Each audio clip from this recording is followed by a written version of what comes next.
Hey guys, and welcome back to this channel. In this video I'll be showing you guys how you can basically turn your portrait images into profile picture. So you want it to be one by one, but if you zoom in, for instance, it's too zoomed in.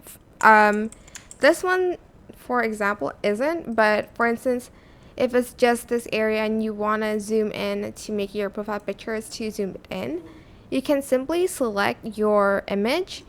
And let's just undo that. Select AI stylize, select style, and select the autofill one.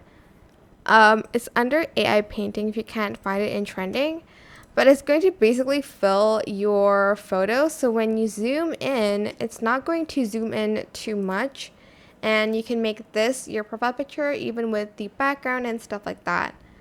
My advice is not going to be absolutely perfect. It's just guessing based on your outfit and the background.